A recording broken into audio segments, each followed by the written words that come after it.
go. All right.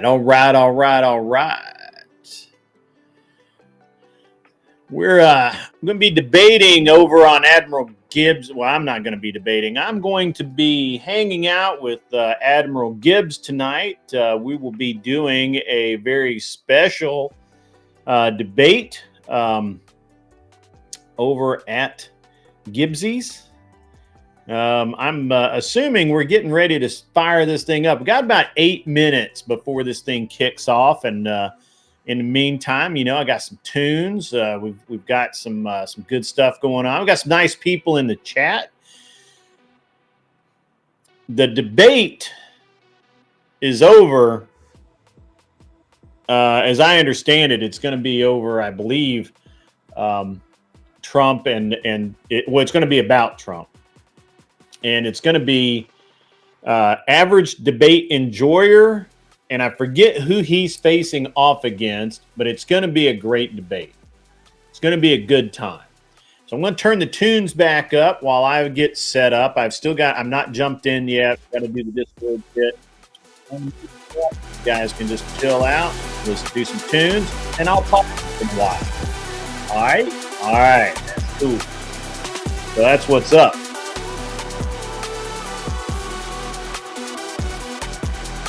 I got to go to old Admiral Gibbs's channel. Now, he does this all through Discord. You know what I'm saying?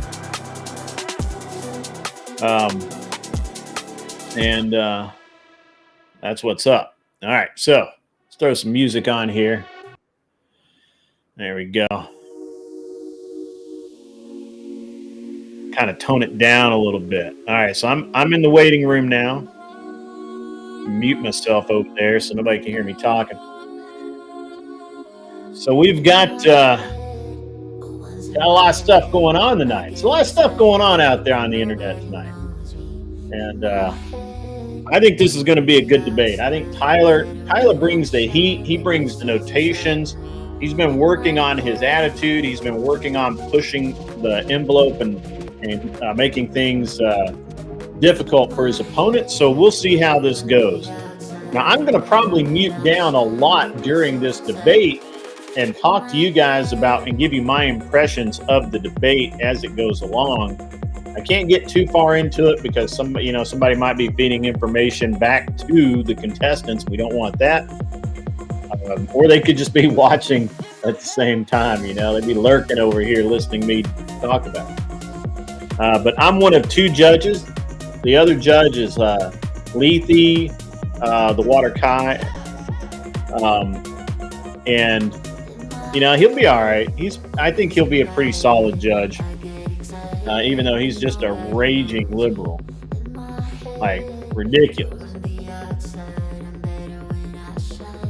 So let's make it happen, Cat. It's going to be a good time for real. Don't forget to send in those super chats because it'll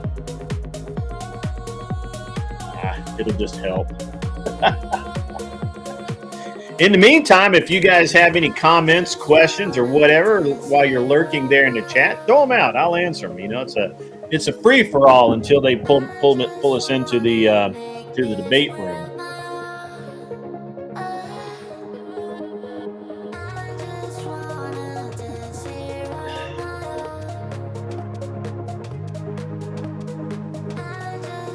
Also, everyone needs to remember that I'm only going to be here half a week next week. We're going to have the normal rest of the week. We're going to have, tomorrow we're going to do the debate show. I haven't put any time this week into rounding up contestants. I may take the week off of the debate show and maybe do something a little different, or maybe we'll have a 1v1 or 2v2 debate show tomorrow. I'm not really sure what that's going to look like. It'll be cool. Whatever it is, it's going to be cool. Saturday, really not sure what I'm going to do on Saturday. Saturday's kind of up in the air right now. Monday will be the day shift, obviously. What's up, Not My Circus? How you? Wednesday will be the last time I stream until I get back from TwitchCon. I think. And right now, I think we're gonna do the panel. We're gonna do Wednesday is gonna become my panel night, and I think what we're gonna do next week is, instead of doing feminism and dating, I'm gonna have a new topic. We're gonna have new people, and it's gonna be rad. I'm not really sure what it's gonna be yet. I'll fill you guys in probably Monday on that, but it's gonna be rad.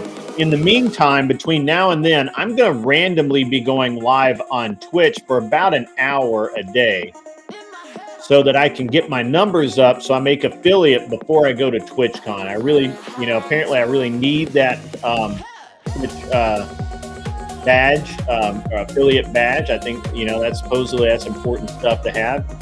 And, probably ought to get it, probably that's probably a real thing. So, and we'll see if we can't figure that out. I hope, anyway. We'll see. We'll see how it works. So,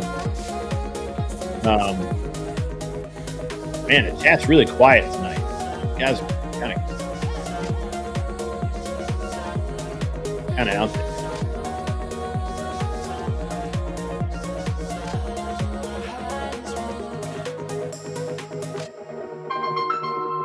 That's my wife. Stand by. Let's see what we got here.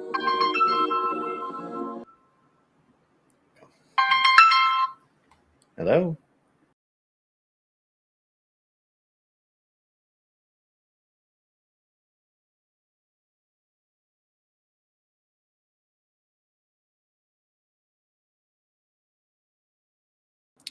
Pocket dialed me.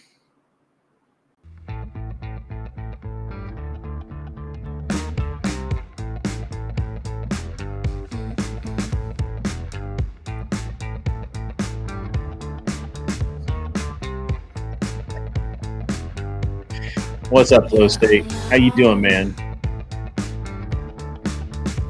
Can I just say that I didn't get to watch all of that TML bullshit. I didn't get to watch all of it, and I don't know what the fuck that dude's on, other than apparently mushrooms. But I don't know, man. I don't know. I don't know what's going on with that dude. So, what's up, Jay Eakin? How are you? He's fried. I think he's fired. I think you should have just told him he's fired. He's heard that a lot from McDonald's manager, so he's probably good to go.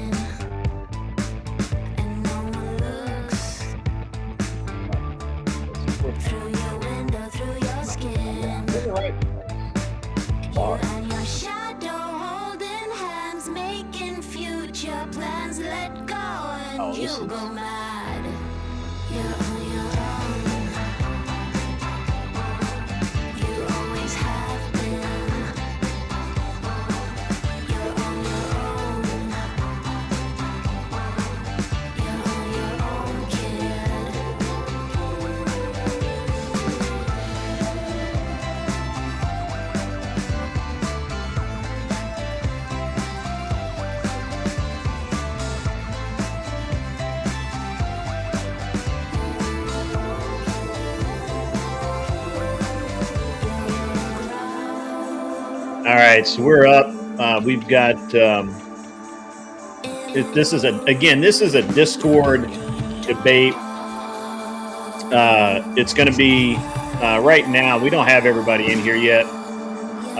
Look like some guys are experiencing some technical issues, so we'll just have to bear with it, ladies and gentlemen. Bear with it. So.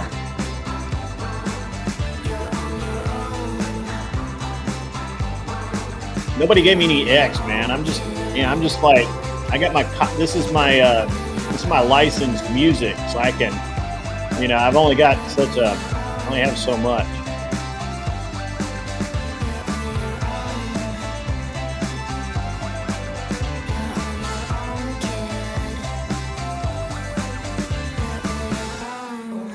I am, man. I'm having a great time. You guys just don't know.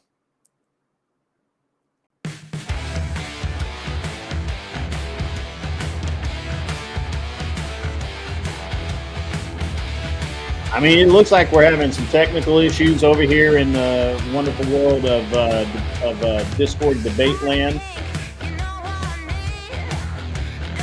But I'm ready when they're ready, man. I'm good to go. That thing with the Machine Lives, man, that dude is like, he's out there, bro.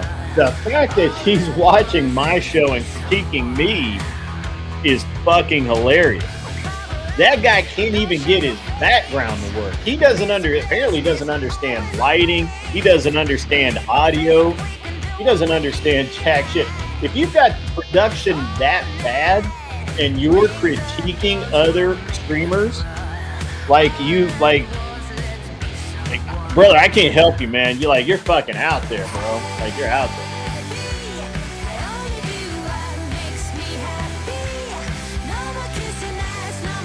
Do I play Hell Let Loose? I don't know if I've got that one. What's up, I'm Joe? Good to see you.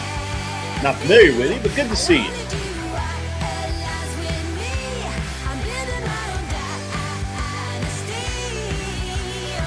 Again, we're on standby right now. I'm waiting for everybody to come into this debate.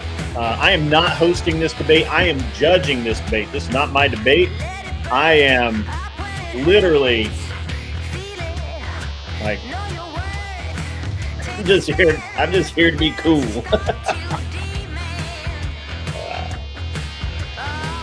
We're gonna have a good time tonight, though. That's for sure. Sounds like bro lacks self-awareness.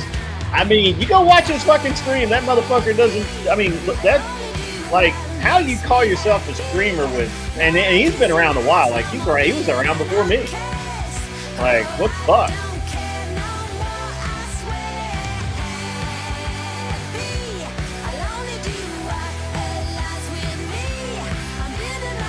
What's up, Root Mud Crab? I see you there, man. World War II squad game with console. I'm not a gamer, dude. To be honest with you, I'm not a gamer. I only function in the like, you know, the world here. Fucking glasses are scuffed. They're only readers. I don't need them. I may not wear them tonight just to fuck with everybody.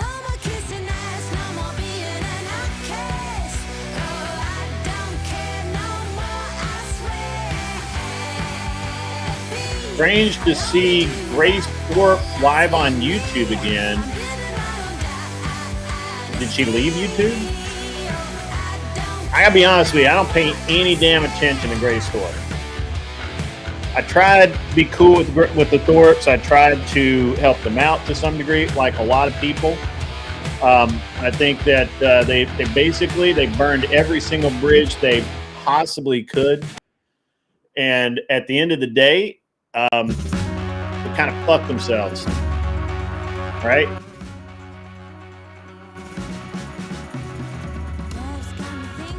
You're not a gamer either. Heterosexual. That's right. That's dope. That's legit. What the hell is going on over here?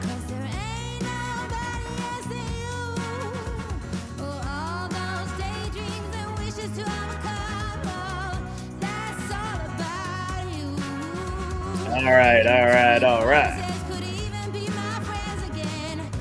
I got this thing. I may have this whole thing muted, though. I don't know. Pop this shit out.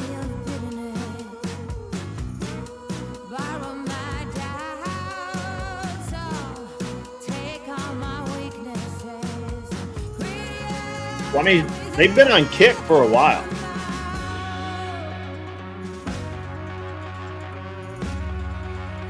Bro. Rotated chip. This is Discord shit stuff. I'm just gonna fucking share this shit. Fuck it.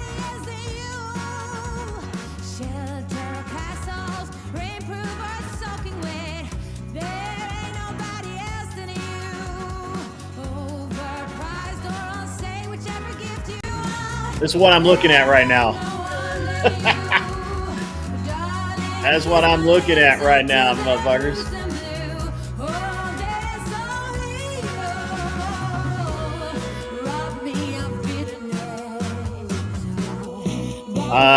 I'm not doing it. This is not my debate.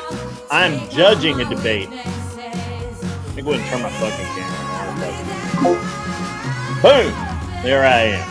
The only one fucking working. Fucking. And I'm the boomer, bitches.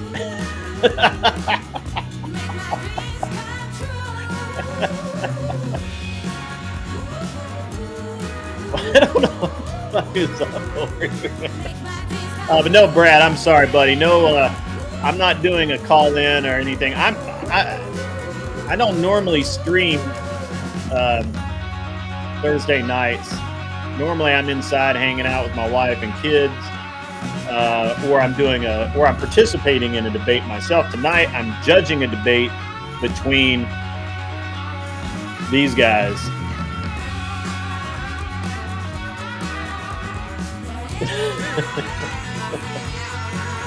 Oh man, average Jewish supporter.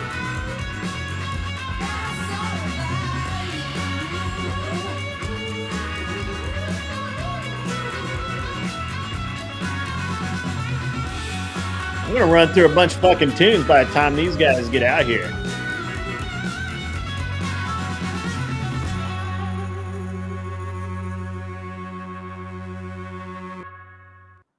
Let's see. I can't remember if this is a good one or not.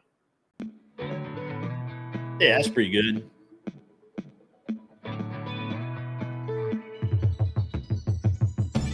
It used to be luck. Doom, doom, doom. You used to be funny. We used to have time. Time without money. Tyler Leslie. I think we all live rent free, and I gotta be honest with you. I think we all live rent free in Connor's head. That poor some bitch. I mean, I don't know that I want to know what's. We used to have our things in place. Now really enough come too deep. Forgotten what you used. Yeah, it's still it's shitty, man. Maybe I'm gonna hit try. There we go. We got him. We got him. We got him.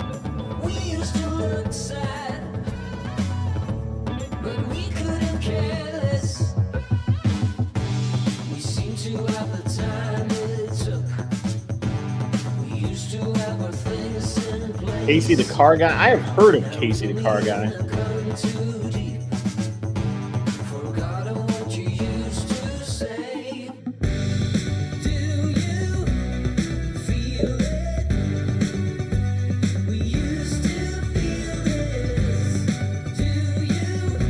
What's up, Lindsay Smith? How are you? Yeah, I think we all live in. Connor's head these days. I don't want to know what he has said about me, because I promise you that after the things I've said about him, he is pissed. What's up, Grunge Head? How the hell are you? This is what we're dealing with tonight, folks. This is what we're dealing with.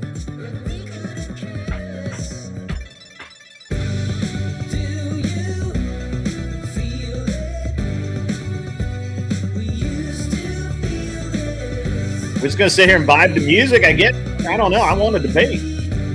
Nobody's answering Discord either.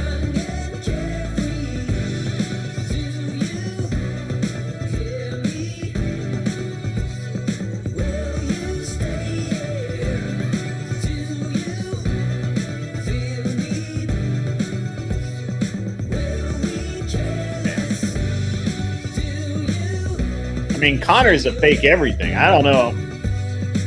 I mean, I think he believes the shit that comes out of his mouth. Just nobody. I mean, it's me. All right, let me read. Fuck, how do I even do this? Let me pull this off. Oh. go. Oh, there's Oh, Greg. there we go. Oh, we got the whole band back together. Look at that. Somehow turned off my damn camera. Card for Thursday, but here we are. All right. Good timing. Let's do this. Let's do it. Do you have specific bingo cards or specific days? Yeah, absolutely. Don't you? Oh, my. No, I just take them all at once and then like a grandma punching out 6 different ones.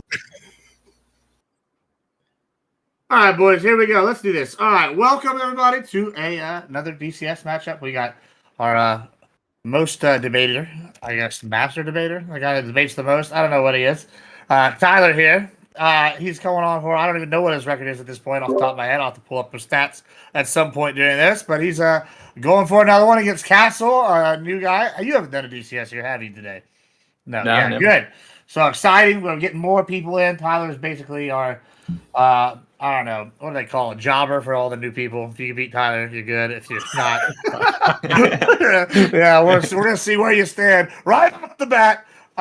Welcome in, everybody. So we got a good one today. It's gonna be the debate championship. Trump central power grab threatens the foundation of American democracy. That's what y'all agree on, right? All right, cool. Which one of y'all's the AF? He's the AF. You're the AF. All right, cool. Well, let's get everybody intro first, and then we'll do actual openers. Tyler, go on and tell us who you are, what you do, all that good jazz. Average debate enjoyer. I do average debates and moderately enjoy them as well. On top of that, we started a podcast this week, Pentuple, myself, and Druid. Check that out. It's pretty funny. We're working on the editing and stuff still, but Sadie did a fantastic job. Other than that, I'm here to kick ass and chew bubblegum, and I'm all out of ass to kick, so I'm going to chew some bubblegum. Yeah. And for all the people that are on my stream that missed that fantastic opening line, yeah, which is going to be the debate championship series. We're doing Trump Central Power Grab threatens the foundation of American democracy. We're muted, so y'all sure got that great entertaining opening. The rest of y'all fucked up, I guess, and by y'all, I mean me. All right, so Castle, tell us who you are and where you're from with all that good jazz.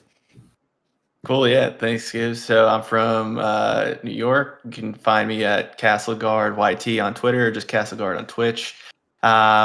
Similarly to Tyler, love debating, like to get into politics, sports, pop culture, all that stuff, and just talk about it. Just like having good conversation with people who can hold a good conversation. So yeah, if you like that and you like kind of unbiased center-left takes, I'm the guy to follow. Fantastic. Thank you so much. Grid. Yeah, I'm Grid One Motorsports. I am an Unreasonable man. That is the name of my channel. I do all kinds of things. Mostly, I do some debates. I do some interviews. We have great discussions all the time. I am not center of anything. I am on the right. I'm a constitutional conservative. And I'm here to judge and judge well. Fantastic. I am excited. And last but certainly not least, Lethy. Thanks for stepping up, being a last minute fill in. Appreciate it. Always coming through the clutch. No problem. Tell us who you are. What you do. Boy, Lethy Water Kai on all platforms. I mostly just hang out and talk to people, and we'll every now and again get into a debate. I guess you call me a regular run-of-the-mill liberal. Anything that's not center-right or to the right of that. And I just here to support Gibbs. Fantastic. Thank you so much. All right. So I gave you all a rundown. For those of y'all that don't know, we're going to do 7-minute openings, and then we'll get to it. And it's going to be exciting stuff. If I interrupt, I'm going to be interrupting for, monetary reasons or for clarification questions. And the judges will get a chance to ask questions at several points throughout this. Are we ready? Everybody here? All right. Fantastic. Let me just pull up my stopwatch. And we'll be good to go. Perfect. All right. Whenever you're ready, Castle, go ahead and start us off. You got 7 minutes. Awesome. So in order to threaten the foundations of democracy, which is the title of this debate, how Trump's central power grab threatens the foundations of American democracy, you have to establish what those foundations are. And there are 3 important foundations that I think most people can agree to, which would be the Constitution, or aka the rule of law, separation of powers, and federalism. And Trump has threatened all three of these foundations in various ways through various power grabs, which has put our democracy on a shakier foundation All right, than it guys. was So just a year ago, this is all gonna for be personal good. gain and revenge against his political opponents. Now, Trump has ruled like an authoritarian figure surrounded by yes men and women in In his theory, cabinet. both of these He's guys using the are very some democracy we have now to favor both of them. himself over the country, using methods that have pitted Americans against each other, which has only put more of a strain on our relationships with our families, friends, neighbors, and alike. Earlier today, federal judge indicted Letitia James, the Attorney General of New York, for alleged bank fraud and false statement charges. This was done after the fact that one of Trump's White House staff secretaries, Lindsey Halligan, was then appointed U.S. Attorney of the Eastern District of Virginia, who had no previous prosecutorial experience and came right after forcing out the previous Trump-appointed Eastern District Attorney Eric Siebert for not pursuing charges against Letitia James. Halligan was even questioned by the Attorney General and Deputy Attorney General for lacking the experience before Trump appointed her anyway to go after his political opponents. Just yesterday, Stephen Miller went on CNN saying that President Trump had plenary authority when it comes to deploying the National Guard to Chicago under Title 10 of the U.S. Code, which is not only a wrong interpretation of Title 10 itself, but extremely concerning that the president's chief of staff has advised him as such, which would grant him absolute power with no limitations on what he can do, which is exactly what the country was founded on repudiating, and is exactly what the Constitution tries to prevent from happening. I don't know if it's ChatGPT. 2 days ago, when addressing definitely protesters in he's Portland reading, for burning the for sure. American flag, Trump said he was implementing a 1-year penalty for doing so, and said he took the freedom of speech away because burning the flag agitates and irritates crowds. The Supreme Court has already settled this issue of flag burning already. Justice Scalia writing in Texas v. Johnson that the government cannot ban the expression of an idea just because others find it offensive. And symbolic protest is protected speech, and Trump is now using his powers as president to attack that fundamental right, with his own Attorney General Pam Bondi on the record claiming that there is, quote, free speech and hate speech, and the government will target anybody who engages in hate speech. And they will execute any American that they deem Antifa over the weekend during the Chicago protests. So free speech was even under further attack when Trump used a transnational crime unit of the Department of Homeland Security to secretly target campus protesters earlier last year, leading to a Tufts University student to be arrested for writing an op-ed article saying that the school should divest from companies tied to Israel, and was recently ruled blatantly unconstitutional by a U.S. district judge. Trump's also been militarizing law enforcement, trying to deploy the National Guard into Portland and Chicago, deeming them unsafe cities, and trying to cite the Insurrection Act as his reasoning. But according to local and state officials in the states of Illinois and Oregon, police chiefs and citizens of both cities, nobody is asking for this type of enforcement, and it's not legal to do so. Back in 2020, Trump sent the National Guard into Portland to protect federal lands and properties, which was a debatable use by legal scholars, but something that a lot of legal scholars said was constitutional. But citing the Insurrection Act to gather up protesters when no insurrection is even happening does not seem constitutional. Trump called for the mayor of Chicago to be jailed for not addressing crime in the city. Said on Truth Social earlier yesterday that Connecticut Senator Richard Blumenthal should be jailed and sitting in prison for lying about his past deployment in Vietnam. Calling for Democrats to be handled like gnats on their shoulders, that they were going to execute the and drug many other incendiary things. But it's not just governmental employees or politicians; it's private companies and private citizens who are under attack as well. Recently, Trump has pressured private companies and single employees through litigation, public shaming, and regulatory oversight in order to get what he wants. And recently, the Trump admin forced Apple to take down an app that posted locations of ICE agents in public areas after Pam Bondi had direct talks with the company to take the app down. But noting public locations to inform folks of where ICE is located is not a crime, and anybody actually committing a crime against ICE agents should be and would be prosecuted to the full extent of the law. And the app itself did not violate any crime in any way, but they were forcing Apple to take it down anyway. When it comes to media, there is an attempt under the way to use regulatory powers to censor media, which has been celebrated by the Trump administration by pulling licenses of TV stations for anybody who didn't take just so everyone's clear, I'm not debating its regulatory powers of licensing and mergers to make clear that they own media, can own media if it propagates Trump's narratives and suppresses criticism. Lastly, rigging the rules and slowing dissent is a hallmark of authoritarianism and a sign of a faltering democracy. claiming that the 2020 election was rigged, firing the head of BLS for reporting bad jobs numbers, and suing pollsters for bad polling numbers, all to point out that folks are against him in the country when things don't go his way. But where it actually becomes unconstitutional is threatening the freedom of the press. And recently, the Defense Department sent reporters a memo saying that they'd be required to sign a document acknowledging that they would not disclose either classified or unclassified information that is not formally authorized for publication. The First Amendment prohibits the government from imposing prior restraints, i.e. government approval before speech or publication, which this clearly does.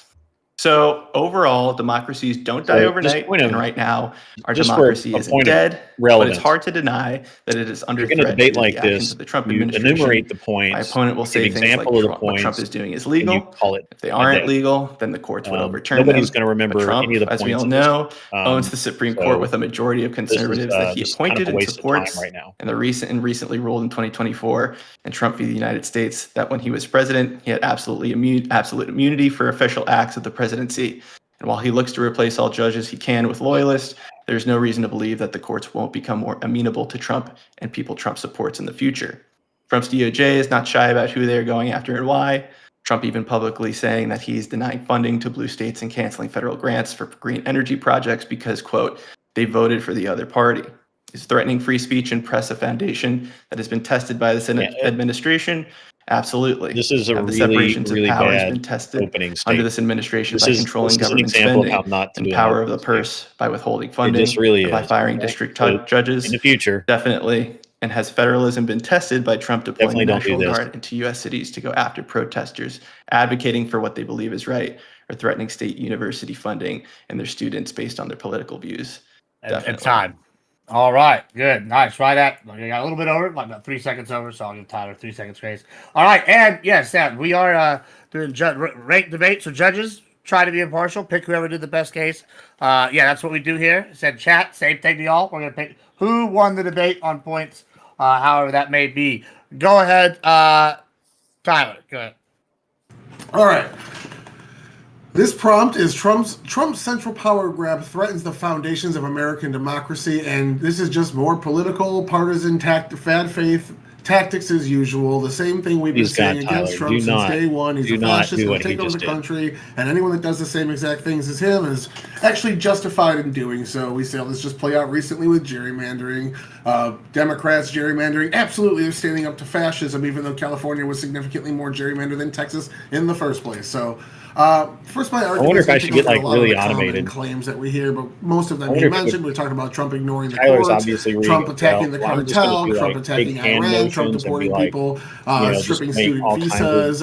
We didn't actually talk about tariffs and all the firing so much. Sending troops to city, all these things. I heard a claim that sending troops to city was illegal, but this went to the Ninth Circuit about 2 weeks ago. And they said that Trump was actually completely in his right and gave legal precedent as to why he was in his right to do this. So to say it's illegal is just kind of unfounded in the law. He's allowed to A, back up his federal troops, and B, go in after groups that are deemed as terrorist groups. So I'm going to show you that a lot of these claims are flat out not true, or some of them are perfectly fine, but at the end of the day, I'm going to show you that the other party has been using the exact same tactics. Right, and nobody cared. It's just one-sided pearl clutching and pretending democracy is going to be over. The same things we heard all through Trump's first term that never came true. So, going from there, I'm going to talk about the Article 2 right of the president to interpret laws. As much as you hate it, Joe Biden had the right to interpret the HEROES Act and the SAVE Act and the Higher Education Act to try to get rid of student loans. So the fact that the courts shut it down, it's the court's job to shut it down once Congress defines it as much as they're going to. So it's Congress's job to define the law. If the law is too stringent, the executive gets to interpret it, and then the judicial branch gets to say whether or not he went over his merit in these actions. So when this process plays out exactly as intended, just to say with zero proof that he owns the Supreme Court and the Supreme Court is corrupt because they somewhat share a similar ideology to him is about as dishonest as one can be. He's winning legal battles, and it's some kind of fallacy. I don't know which one specifically it is, to ignore what they're actually saying in law, what they're actually saying in their rulings, and just say, well, I mean, Trump's 21-0 in the Supreme Court And, like, because he an owns upstairs room next to the floodlights. Where's the proof of Is it that? just me? It's a baseless claim, and it has to boil down to corruption at some level to explain away why he's been right every single time on the Supreme Court level. It has to be something other than he's actually right, because then you'd have to admit that you're wrong. So going into this, we're going to see there's two different arguments I tend to see, and it's usually either the double standard. It's different when my side does it. It's always for the right reasons. It's always better justified, and it's not actually hurting democracy in any way. And then we're also going to see the second, which is I lost my second. The whataboutism claim. We're not allowed to talk about whataboutism. Everything's about, you can't bring up whataboutism. What whataboutism means when you're talking about the law is legal precedent. What whataboutism means when you're talking about politics is political precedent. When a previous administration goes through something, when a previous legal case covers something, that's how it is moving forward. So we see whataboutism as a common deflection for a lot of the things I'm going to be bringing up tonight. And the reason being is because that's the only way that it gets deflected. If you actually listen to the arguments on merit and see that the other side is equally as guilty, if not more guilty, but nobody was talking about democracy eroding, in fact that they were being cheered on as the saviors of democracy, you realize that this argument is completely without merit. It's completely without teeth. So we're going to go into examples of like the Democrats' cries of fascism. If they actually believed that they were fascism, why were they funding tens of millions of dollars into GOP candidates in 2022 to try to get the easiest opponent? Why did Kamala Harris just say, "Oh, we'll get them next time, guys. Great job, everybody," when she lost? Like, they're LARPing fascism, and then as soon as that's out the window, the election's over, there's no need to bump up the rhetoric to that degree. It's like, oh yeah, fascism, we'll get them in the next election, because they know better. They know it's hyperbole. So I don't know. I see a lot of tactics in the essence of when you criticize a Democrat, you always be talking about somebody in office of a high power. We saw this argument a lot with election denial and Stacey Abrams, but she wasn't the president, blah, blah, blah. It's Dunning-Kruger. The Republicans are always a blob of groupthink. We're going to probably see that tonight as well, where one says, hey, Devin Anderson, good to see you. Good evening, Corny's right. Good evening, everybody that just came in. I'm judging this debate moving forward. I heard three foundations in the introduction. Federalism, which is something that the GOP seemingly is trying to uphold more. Separation of powers, which I'd argue that the powers Trump's been trying to clutch at are presidential powers in the Constitution. We can go over emoluments. We can go over not spending all the dollars that Congress has allocated to you, but these are things that presidents have done in the past. They're all precedented. And then the foundations for democracy as well. I heard these all brought up, but then when I was listening to Reasons How, instead I got one person said this, and one person said this, and one person said this. Saying things in a news interview and actual policy and what the administration does are two completely different things. So I also heard in your introduction brought up, you're talking about Seattle. Well, in Seattle in 2020, there was an autonomous zone of 2 blocks of land that was completely taken over by anti-American protesters, and they forced the U.S. government's authority out of it. They wouldn't let police in. They wouldn't let anybody with any sort of supervision over the city in. And we saw crime spike in that area because of these. It was basically unpoliced completely and totally. They were also rioting for months. They were attacking federal buildings. They were attacking state buildings. And Trump was vindicated in sending in the National Guard. On top of that, in California, Gavin Newsom took him to court. We just saw 2 weeks ago the ruling show that he was vindicated. He has the right to send people in. The real problem is, why are we shaming federal law enforcement that's doing exactly what their job is, which is removing illegal immigrants from the country? Good fucking Why is it okay to announce where they are, to point them out, when attacks against them have skyrocketed 1,000 times what they were last year, when there's been multiple mass shootings now at ICE facilities? We're saying that the police are the violent ones, and we should support the people that are protesting on behalf of people in the country illegally that should be deported. That, to me, is a complete inverse, and at the end of the day is actually eroding our fabric while pretending to be the ones holding it up. So we'll get into a lot of these details after.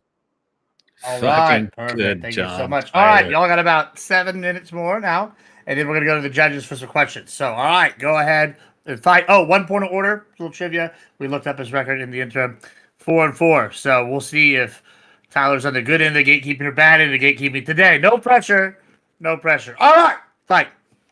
All right, so you brought up in your introduction Trump was ignoring the Supreme Court. And since I'm attacking tonight, well, the separation of powers, essentially, that he was not adhering to the judicial branch, maybe not particularly the Supreme Court when you were talking about the separation of powers. The only time this has been brought up was in the Garcia case when he was told he had to facilitate his return.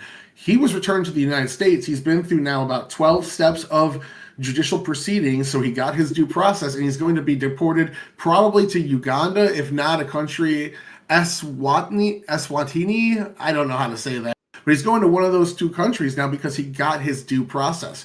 Where on the other end, we see now 4 different district judges in hard blue Democratic areas have to be reprimanded by the Supreme Court because they're still ignoring Supreme Court rulings.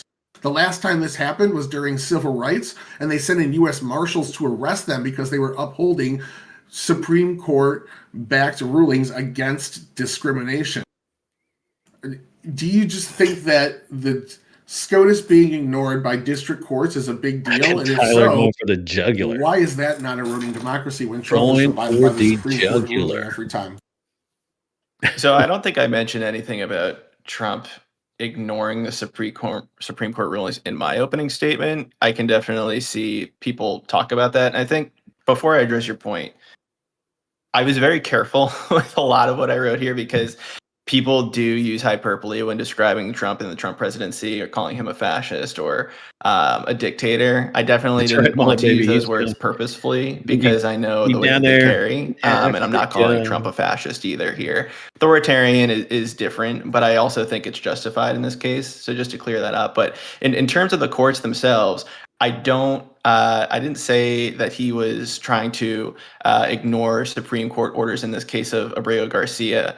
But I do think that Trump has definitely used his public appearances to go after people on the court who may make a bad judgment or write a bad dissent for something that he doesn't like. Castle's And I been on think this show many presidents times. should be staying He's out of a these great matters. We debater, didn't have and he previous actually, presidents doing he this normally does pretty good. up before. And I think Trump likes to get in the middle of these things when we have those separations of powers for a reason, similarly to how he gets involved with Federal Reserve decisions and trying to oust Jay Powell as well, even though that's a separate argument. But he gets involved with these things, and there's a reason why these are separated and why it was framed that way in the Constitution. And I think it's harmful. And your point to these district judges ignoring the Supreme Court, again, I think you mentioned whataboutism before. We're not talking about what Democrats did before, but even if we did, I'm not agreeing with those things either. The problem with Trump is that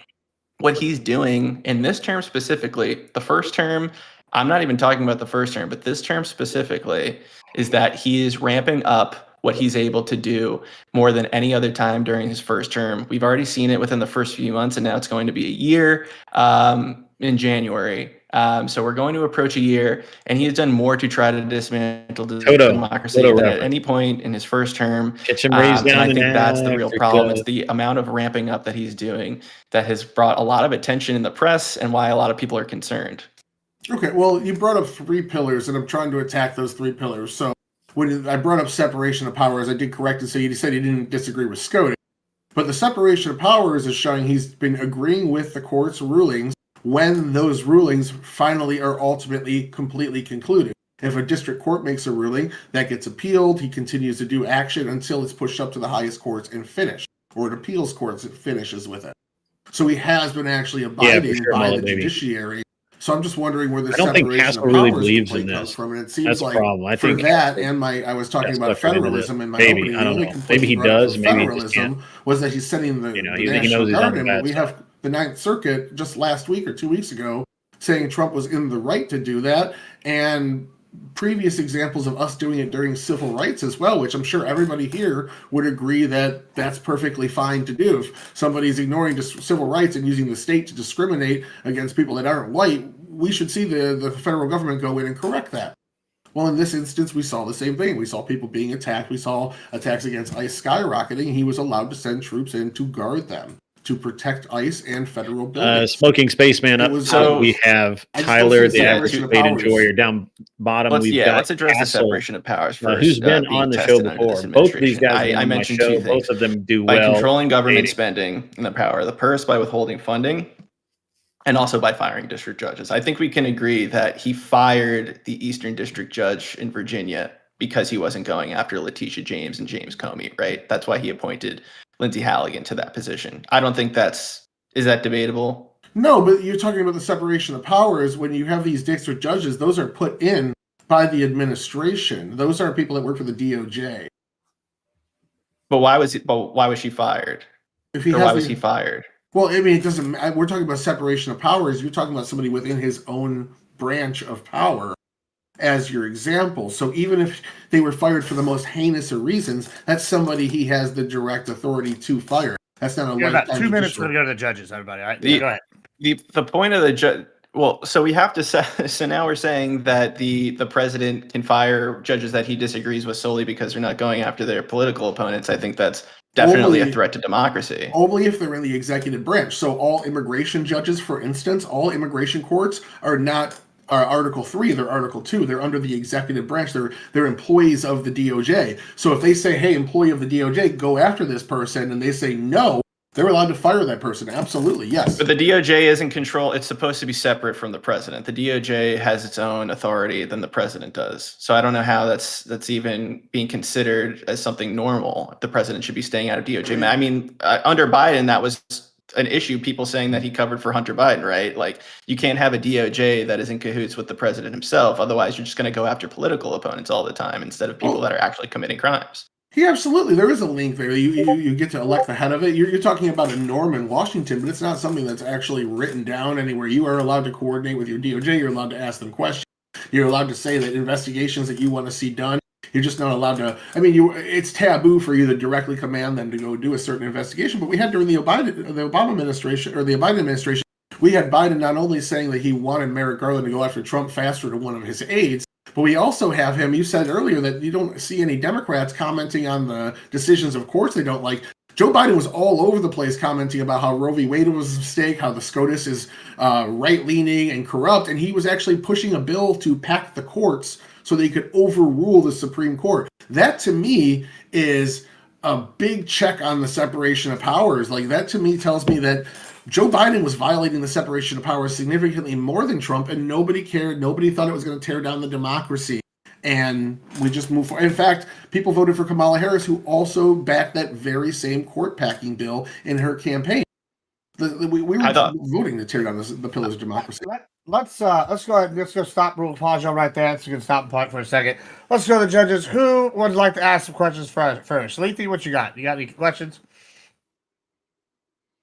Okay, so when we're talking about the separation of powers, so Tyler, you're saying that the DOJ being a separate power that the president shouldn't be influencing is not a hard set rule. Is there any precedent for this? Well, I mean, it's kind of a taboo. I'm pretty sure he has the full right to direct him to, hey, investigate X, Y, and Z person if he wanted to. I'm pretty sure. This is a little outside the bounds of the debate, but I'm pretty sure that is not a hard set rule. I think that's more of a conflict of interest. They can pull you in and ask you about it, but even if you could be held in contempt of Congress like Eric Holder could, Obama could just not persecute it, and that's the end of that too. And I want to hear what Castle has to say about it. Yeah, and let's take Tyler's statement as truth there.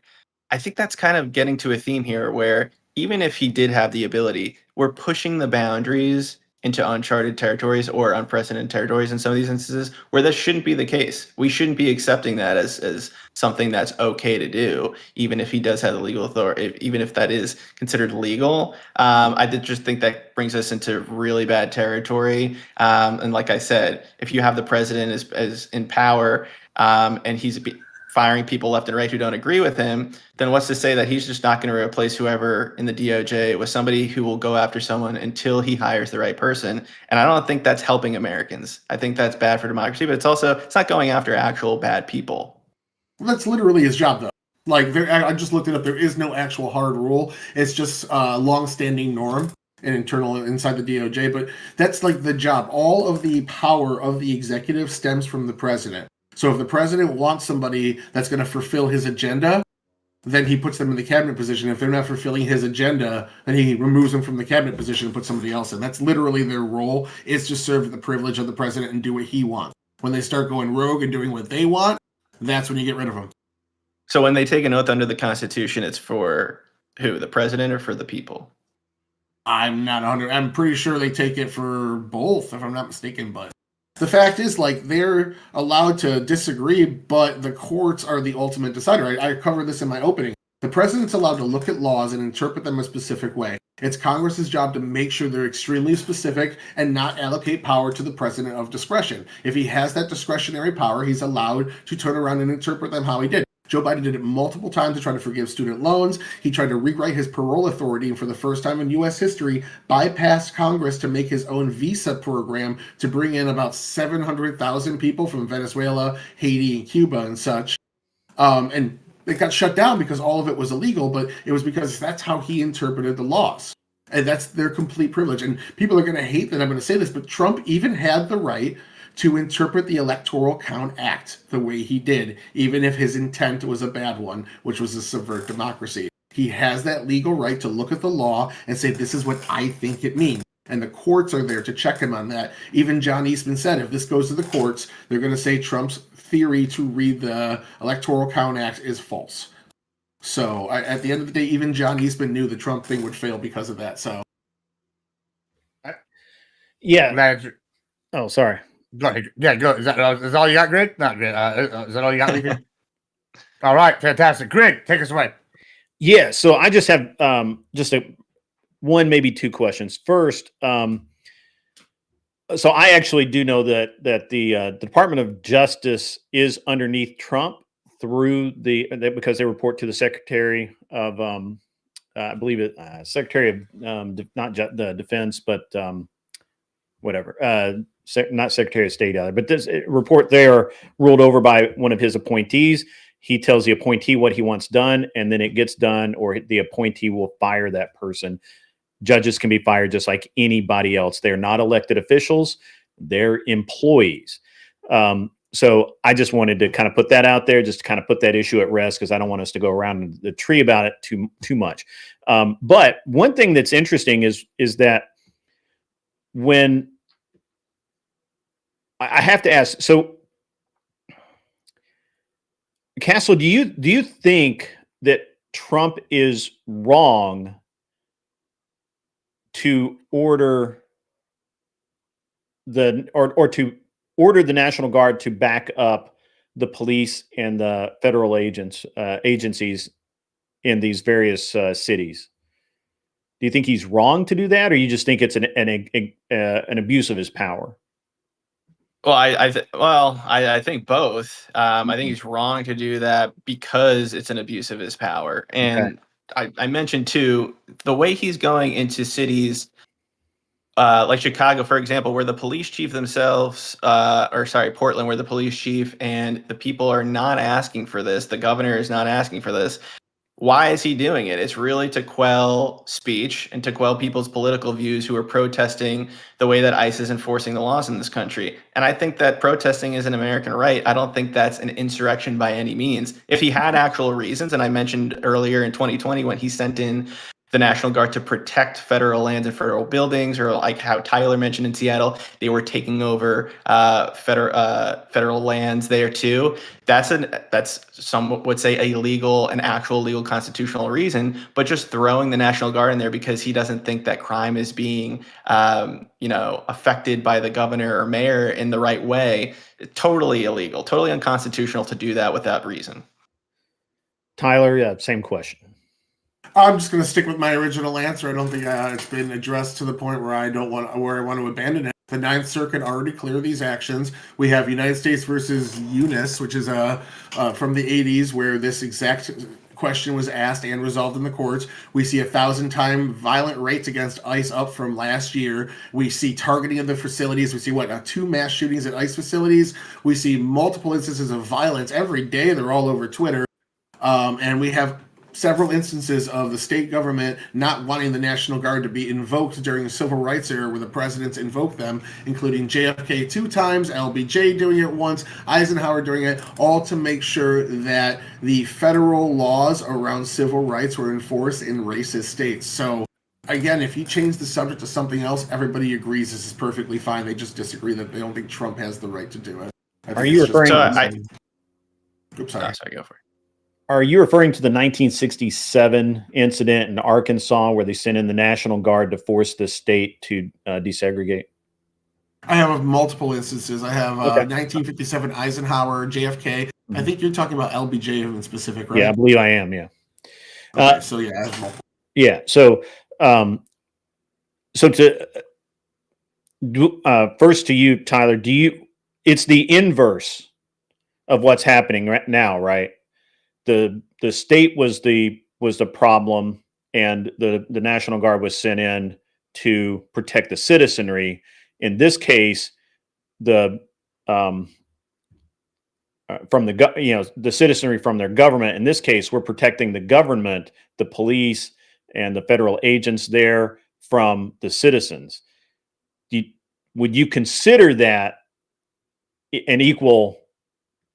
I'd say that's one way to look at it. The other way to look at it, though, is there's federal immigration law that's not only being ignored, but oftentimes we see the states actually working to subvert it. Multiple judges have been arrested now for letting illegal immigrants out their back door, keeping MS-13 members in their house and giving them guns that were used in shootings, things of that nature. We've seen this multiple times now where the enforcement mechanism for the federal government is being hindered by the action of the states. So it's their job to go in and make sure federal law is actually being enforced. The same way Obama did to California when he raided them over and over for weed. I'm sorry, Tyler. I need to get Castle's answer to the same question. Did you catch that, Castle? Yeah, can you just repeat? Yeah. So in 1967, I believe it was 67. I don't have notes in front of me. The National Guard was sent in to force the state to comply with the federal desegregation laws. In this case, they were protecting the citizens from their government, from the state government.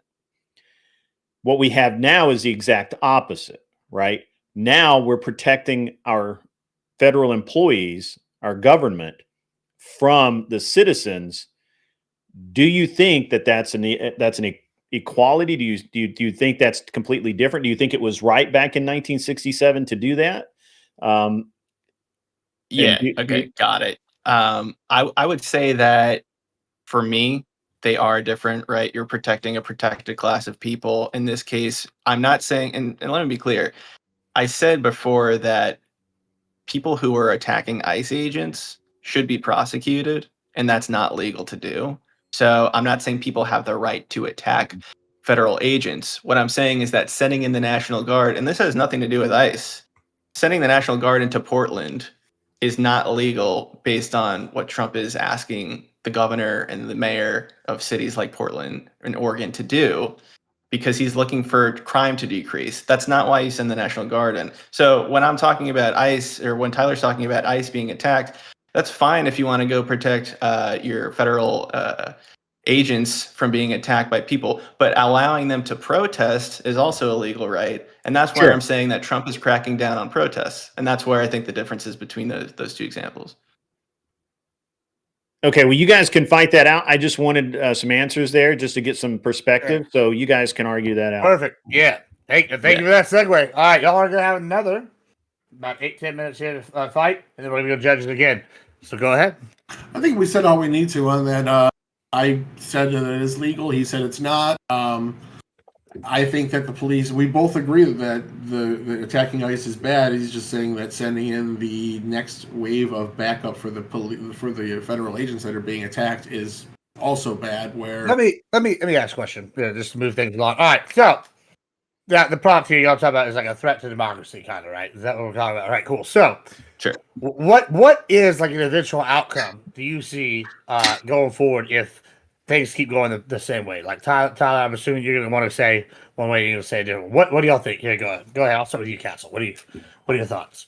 Yeah, Ooh. so I think that what Tyler said, where people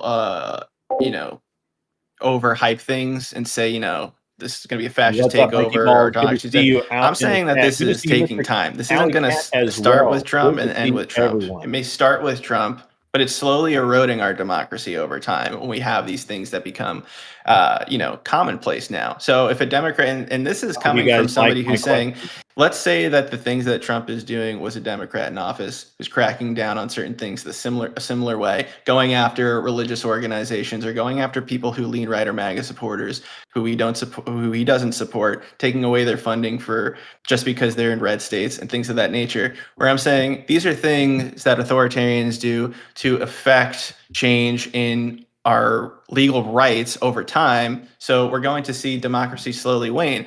And I'm not saying that we're going to have a dictatorship anytime soon, but I think that, we've seen it with the Patriot Act. We've seen it with certain laws being passed. When you have certain people who make up a majority in Congress, we're seeing that going to happen now with gerrymandering that Trump is advocating for. So when you have an overwhelming force from one side and it becomes more and more extreme, you're going to start getting more extreme laws. And I don't want that to happen for either side. I just think in this case, Trump is doing it from a right-wing standpoint. And I think that over time, if this continues, it's bad for democracy.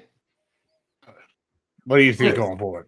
Okay, so we had his three starting: federalism, separation of powers. I think this goes into what you're talking about with foundations of democracy with voting.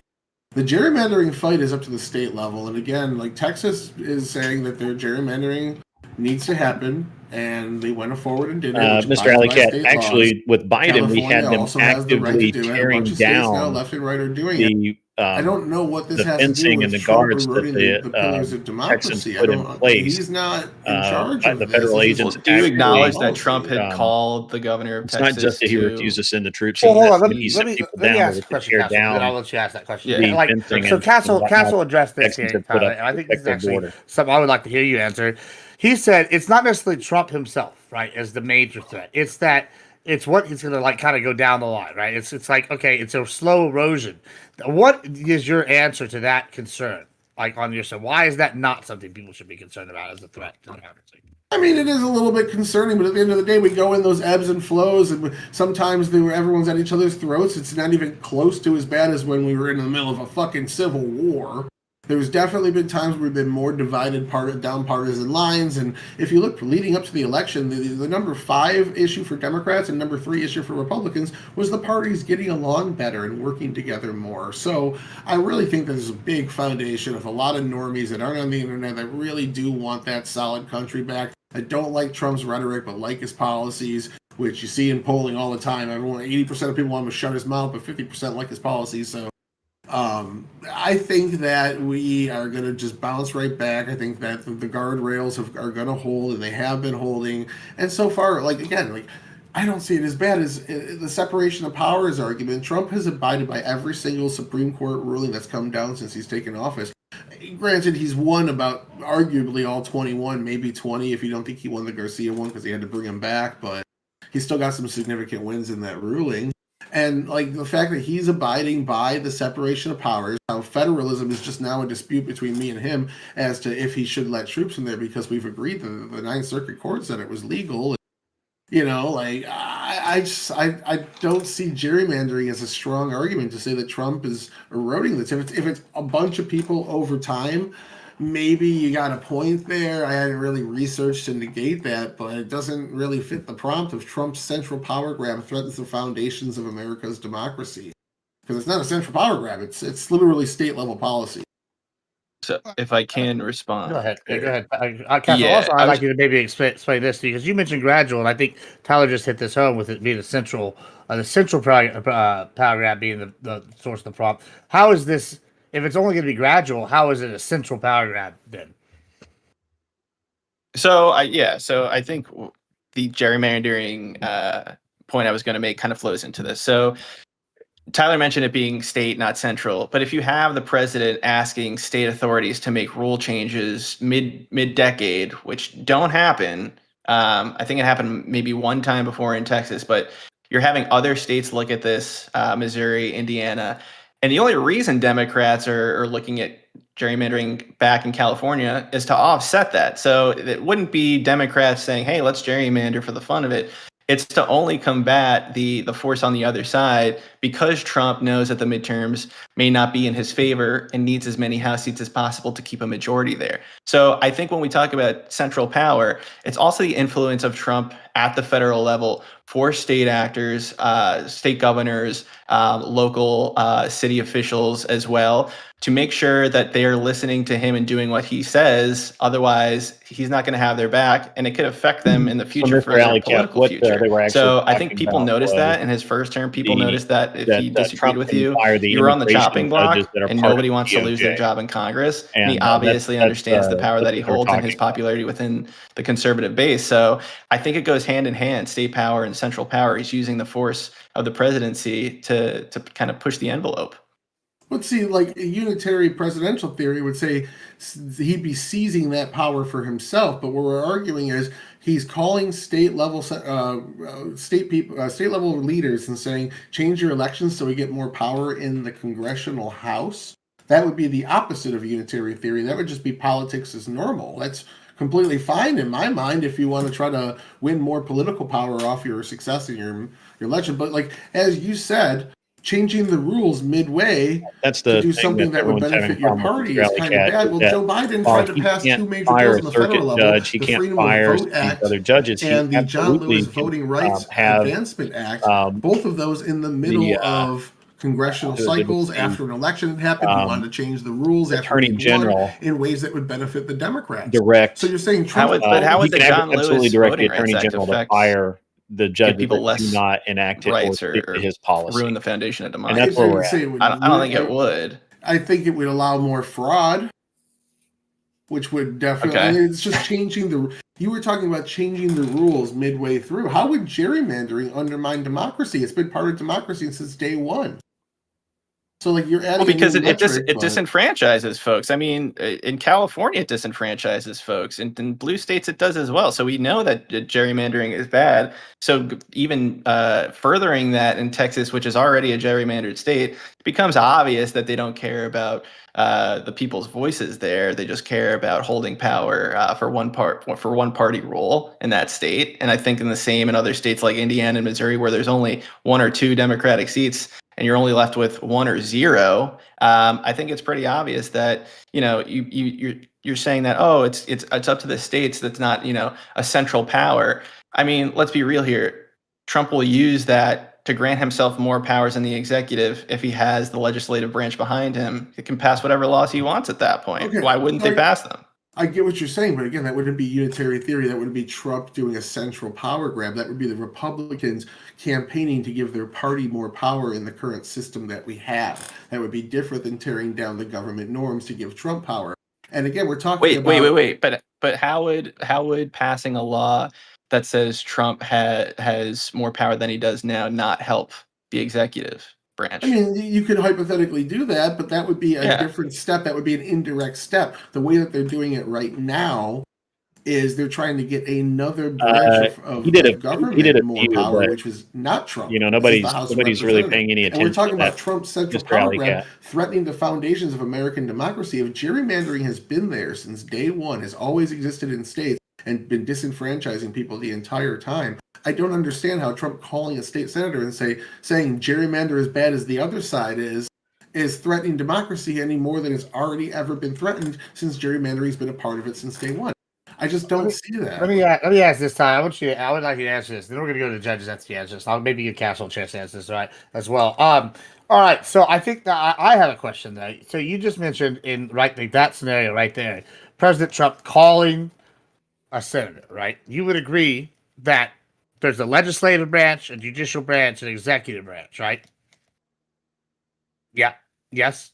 Okay. So when I see this, I guess my question is, since I'm a righty and I don't like exactly strong, huge government, the idea that like Trump using his executive influence as the leader to call somebody that's relatively lower down the totem pole, like regular senator, or like even a state senator at a state level, you don't see this as like a step against federalism and a step against like separation of powers, or because it seems like you just think, influence is fine, but influence is part of the soft power of the president. Would you you don't see that as a potential issue, or no? You, Tyler, first, yeah. I mean, it could be any action that could be taken could be, and that's why we got that immunity ruling. That it's really got a lot of legal gray areas. But yeah, as when you are elected to in a primary to lead your party, you're de facto the party leader, and calling up state governments and saying this is how you should do certain things to be on cue with our national message. Maybe you're in a purple state. Maybe you actually go here. Actually, you're going to reject X, Y, and Z policy because it's going to look good to the moderates in your state, so you can win. Blah blah blah. Things that we've seen with Joe Manchin in the past. That's your job as the party leader, is to make sure your party gets power, is to fight to get your party power. I see nothing wrong with that. And even if you did think something was wrong with it, you can't argue that it's a central power grab by Trump's administration in the executive branch. It's state politics to make them have more House seats. Like it is very little to do. All right, I'm gonna let you go ahead and answer that, Castle, and then we're gonna go to judges. Go ahead. Yeah, so I think Tyler is thinking about it short term. And again, this isn't something that I've said that democracy is going to end anytime soon. But when you're handing the legislative branch more power for one side of the aisle, you run the risk of threatening those foundations if they want to grant the executive more power through law.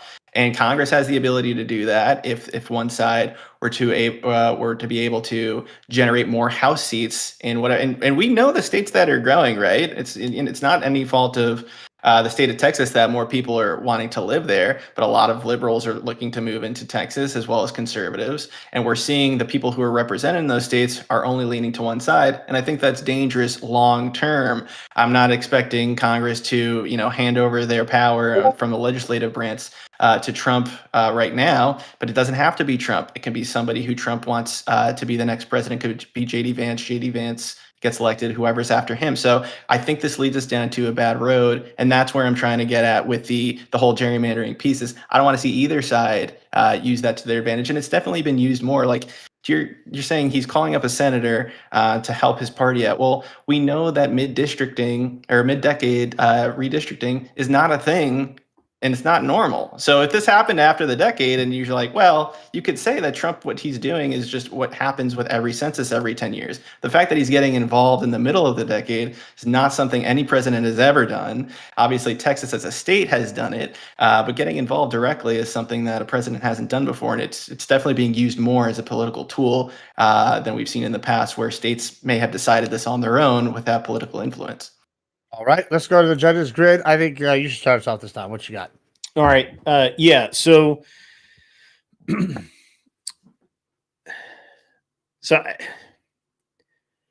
I don't know that the gerrymandering thing is, in my opinion, that's a states' rights issue, not necessarily a federal issue. I mean, obviously, it affects Congress.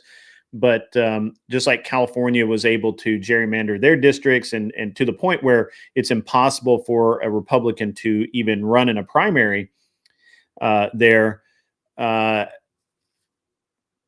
we going to undo that? I mean, what you're saying is that, well, we're not going to do anything about these other things. So what do we do now? So I'm interested in both of you guys' opinion on and I'm not and you don't have to stick directly to gerrymandering. I'm using gerrymandering here as an example of the things that I think Trump is trying to fix. Now, he may be ham-fisting it, he may not be effective at it, but I think that he's trying to fix it. And I would like and I don't care which one of you go first, but I'd like to hear how you think Trump is either succeeding or failing at what he's actually trying to do. Gerrymandering is a small part of a much bigger theme with Trump. And so rather than get bogged down in the details of one specific issue, I'd really like to hear the global point of view on the issue. So who wants to go first? Okay, Tyler, go with it. So I would say that overall, what Trump is trying to do with he is actually seizing power. A lot of those powers have been things the presidents prior to him have had. Spending with congressional authority. When Congress allocates a certain amount of money, you have to spend it all exactly how they want. If you can get the job done for cheaper, you should be able to return money to Congress, but currently you can't do that. Looking in the past, if you look at the Louisiana Purchase, that was made with money that Congress allocated to build warships. Instead of building warships to go to war with France, we instead turned around, took that money, and made the Louisiana Purchase to buy more land and a peaceful ally with France.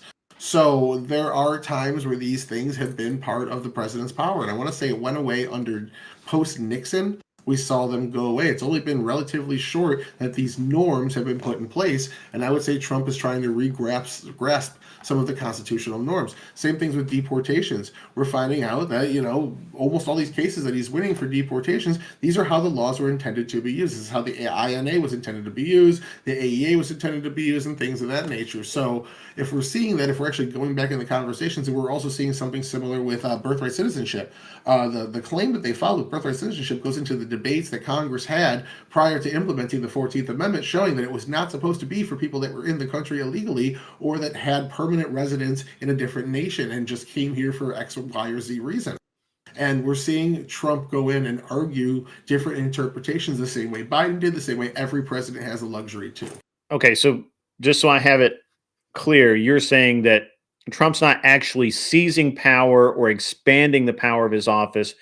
Your position is that Trump is simply consolidating what was already there and clarifying, not, and I hate to use the word power, but the abilities and duties and responsibilities of the office that have been eroded away or been subjugated to other offices or entities like just for example, the Department of Human Services, right? Like they may be handling something that the president.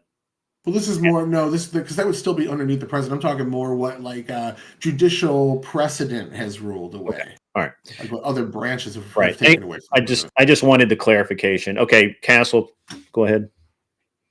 Yeah, so I think what when it comes to what Tyler said, it kind of also gets to my point a little bit where it's like, I'm not arguing that Trump isn't allowed to contest things. I'm saying that when he contests something and doesn't like the answer, he goes in and changes the person who's contesting that thing. And so we've seen it already with the Letitia James case and appointing a White House staffer as an Eastern District judge there in order to go after his political opponents. So that's where my problem comes in with the central power thesis here is that, trying to see if birthright citizenship is illegal or the way that SCOTUS has, made their ruling on it, that's fine. But then going in and saying that, the person in SCOTUS is... Before we stray too far from it, I think, do you think Letitia James is the best example to use there? Because she literally ran on putting Trump in jail. If I were president, I would have gotten rid of her. Right? Like day one. It's my job. I got that argument already waiting. Don't worry about it. It's my job. I want him to, look, I want an example. I appreciate an example. I'm just giving him the opportunity to make a better example than Letitia James. I'm sorry. Okay. That one kind of broke my brain. I'm sorry, man. I interrupted you. Continue on. No. It's totally fine too. And maybe I can get some clarity too if I was confusing in my argument there. But the reason I brought her up is because I think when it comes down to actually going against a legal case, and again, this is very preliminary, it's alleged crimes. Many people I've been seeing who are actual legal experts can't even really point to a crime there. Even the original district attorney wasn't able to prosecute her for anything. So that's why they had to install this new pro-Trump judge there to try to come up with a grand jury indictment. So that's all I'm saying is that when you aren't getting the thing that you were looking for and trying to get your political opponents in trouble, I think it's bad when we have courts or judges saying one thing. Your problem is and then they're not methodology, not necessarily what he's trying to do, but the way he's trying to do it. Sure. Okay. Yeah. Right. Would you agree that his actual goal is to just regain and recenter the presidential office as he views it, I guess? or as it historically has been. Are you saying that he's trying? So you're saying he's trying to revert the presidential office back to what it should be doing? Yes, right. Because one of the typical arguments, I'm just trying to clarify here, is that Trump is expanding the powers of the president, and yet almost every Supreme Court ruling has gone back to that's within his purview. So if we're going to make a claim like you're expanding the powers of the president, and that's wrong, but every single time the constitutional scholars say nope, he can do that. That's exactly what was intended. At some point, where do you just say he's just doing what he's supposed to be doing, and we don't like it because nobody's done it in 20 years or 30 years or whatever? Got it. Yeah. So, well, I think that was one of my pieces in my intro, was that he has a Supreme Court who is, I mean, let's be honest, maybe Tyler doesn't agree with this, but I think it's an obvious thing that the Supreme Court is pretty political, right? We can agree that Ketanji Brown Jackson isn't really going to rule a majority for Trump, and most of the conservatives have been ruling a majority for Trump. So I think that Trump knows this and is using the Supreme Court to allow him to expand his powers. Again, that's my thoughts on that. I think it plays a central role. Understand where you guys were positioned on that, because it's important to going forward. Okay. All right, Leafy, what you got? Okay, so when it comes down to what is within the president's purview, just because the president can do something that's going to press the norms, should the president do something that is going to press the norms, and should that be acceptable? Tyler. It depends. It's circumstantial. Sometimes I think it's acceptable to press the norms, especially if we have a system of checks and balances set up to make sure that you don't go outside of all the boxes that are supposed to be checked, and that you adhere to the rulings of those boxes.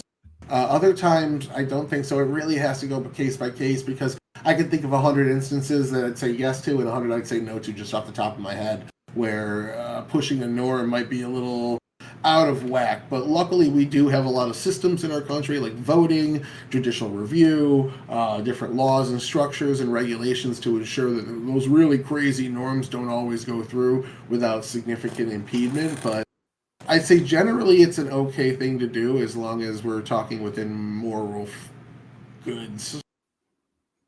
Okay, and Castle. Yeah, I would agree largely with what Tyler said there. I think norms can be a loaded term, but if you're doing something in an ethical way or there's good precedent for it, I could see maybe you don't want it to be obviously it's a norm for a reason, so you don't want it to disrupt that as many times and exploit that. But I think it's okay for the president to test those norms. I just think you have to do it obviously in a legal constitutional way. Part of what my argument is that some of these things are being challenged unconstitutionally. All right, any other questions, Lefty? All right, go ahead. All right, I'm going to give y'all boys about 6 minutes to go, and then we're going to go into closing. So go ahead, guys. At the end of this judges are going to send me in a DM who they thought won. Then I'm going to put the chat up to vote. We'll have a little convo about what we thought of the debate before we talk about who won for about 3 minutes, and then guys, we'll read the chat vote. All right, here we go again, guys. Who won and why? Yeah, all right, let's do it. So go. All right, so I got 2 more arrows in my quiver. I want to sling at your argument and see how they went. Right. So first, I want to talk about the executive branch, Trump enhancing the executive branch's power.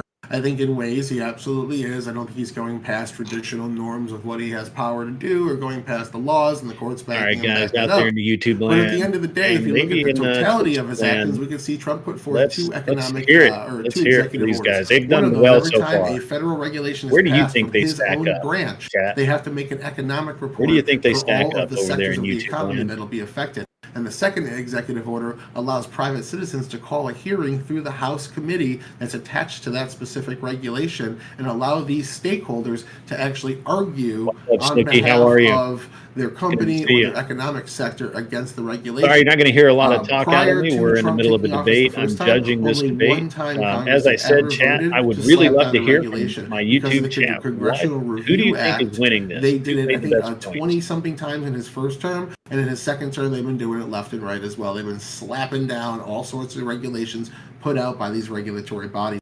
So Trump gave Congress review power over his own branch that they did not have prior, stripping him and his branch of the power to create regulations freely. That, to me, is limiting his own power more than any president have in my lifetime. What do you say to that? So I would turn that back around and saying that the recent executive order or action that he just proposed of jailing someone for burning an American flag goes right up against that. And also, when you're thinking about limiting government regulation, that's something that conservatives have always been for. So that's not something surprising or really against Trump in this case. You always want to limit government, try to restrict government as much as possible. But I think other executive orders that he has enacted have been threatening constitutional amendments, specifically the First Amendment. And I think that, if you're going to say that you're his opinion on it. What allowed to about the rest of you kill guys? Come on supposed now. Antifa Let's members, hear it. I mean, American citizens, we just had this argument the other day about Obama drone striking an American citizen in Yemen. And now we're talking about Kristi Noem saying that we're allowed to kill supposed Antifa members if they're a threat to ICE agents. I think that's troubling. And it's anytime the government is looking to attack its own citizens, it's really, really, really bad. So I think those things have been an affront to our democracy. And if you want to talk about executive orders. So, just to critique what you said there, Trump has, as you said, the right to try to challenge these things. I don't think his flag amendment, his flag executive order, lines up antithetical with the First Amendment as much as you think. If you read it again, you'd see it's only when it's used to incite violence and not just directly burning the flag as an act of free speech. That being said, Joe Biden's orders were a vaccine mandate for the entire country. When that didn't work, it was a vaccine mandate for all federal employees that didn't have a religious exemption. He was sued multiple times, and all those lawsuits almost turned out as W's for the people suing for the religious exemption that were removed from their jobs and had to be reinstated and such. So I would argue that not only is making executive orders that might dance around with the First Amendment a norm, but it's not going to hurt democracy at all because the previous president did it all the time and nobody seems to care. So you're right about the flag burning being incitement, but in the case in Portland where it happened, there wasn't incitement in this case. So I don't know why that would be the case for somebody to be indicted for that. But to your point about Joe Biden too, with federal mandate, I mean, if you want to equate the two, I think protecting people from getting sick is a little bit different than I want to see not protecting somebody's right to free speech. So that's all I would kind of retort that with is it's a little bit different when you're trying to save a person from getting sick. I understand people's right and what to do with their bodies, but I think the context behind it makes a big difference. All right, and the second thing I wanted to bring up was Trump's weaponization of government. You're saying that he's telling prosecutors to go after Letitia James, who we know, based on the evidence that's public, actually did the thing that she's being accused of, and he fired one of his employees that wouldn't do the job he was asking him to.